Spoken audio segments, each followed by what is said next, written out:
सिद्धमुख क्षेत्र के गांव की 8 वर्षीय दलित नाबालिग से दुष्कर्म मामले में चूरू पोक्सो कोर्ट ने आरोपी को सुनाई मृत्यु पर्यंत उम्र कैद की सजा।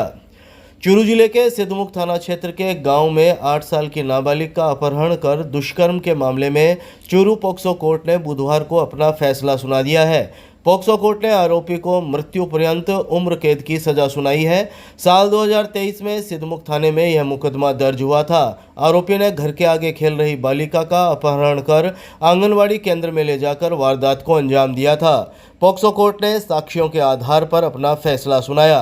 पोक्सो कोर्ट के विशिष्ट लोक अभियोजक राकेश सहारण ने शाम 5 बजे करीब जानकारी देते हुए बताया कि जुलाई 2023 में सिद्धमुख थाना में 45 वर्षीय व्यक्ति ने मुकदमा दर्ज करवाया था कि 2 जुलाई 2023 की सुबह उसकी 8 वर्षीय बेटी घर के सामने खेल रही थी, जहां से आरोपी जयपाल कुमार उसकी बेटी को बहला फुसलाकर एक गांव के आंगनबाड़ी में ले गया और दुष्कर्म की वारदात को अंजाम दिया।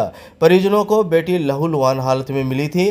उसने 8 वर्षीय बालिका को कुंड में फेंक देने की धमकी देकर इस वारदात को अंजाम दिया था। सिद्धमुख पुलिस ने रिपोर्ट के आधार पर आरोपी जयपाल के खिलाफ आईपीसी, पोक्सो और अनुसूचित जाति एक्ट में मुकदमा दर्ज किया था।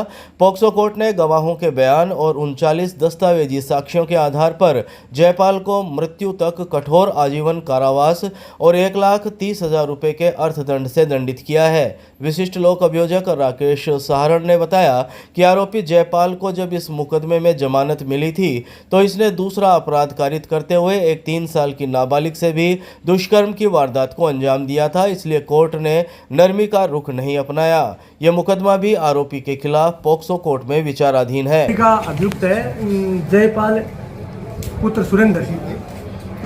इसने 8 वर्ष की एक नाबालिग छात्रा के साथ और रेप की घटना कारित की थी, रेप किया था उसका, जिसका मुकदमा सिद्धमुख थाना में दर्ज हुआ। दर्ज होके और उसका चालान है वो पोक्सो कोर्ट में प्रस्तुत हुआ।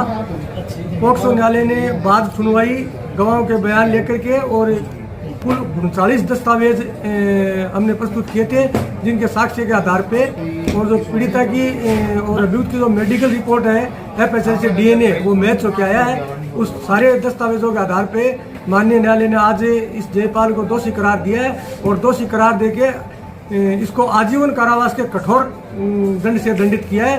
प्राकृतिक मृत्यु होने तक इसको जेल में रहना पड़ेगा और विभिन्न धाराओं में पोक्सो की धाराएं हैं, SC/ST एक्ट की धाराएं हैं, सभी में कुल मिलाकर 1,30,000 रुपये के अर्थदंड से दंडित फरमाया इसको। कोर्ट ने कोई विशेष टिप्पणी की है इस मामले में? कोर्ट ने यही विशेष टिप्पणी की है कि इसको इस मुकदमे में जैसे जमानत मिलते ही इसने दूसरा अपराध कारित कर दिया। एक 3 साल की बच्ची के साथ फिर घटना कारित कर दी इसने, इसी प्रकार की घटना कारित कर दी और इसके साथ किसी प्रकार का नरमी का रुख नहीं अपनाया गया और इसको कठोर आजीवन कारावास के दंड से दंडित फरमाया गया।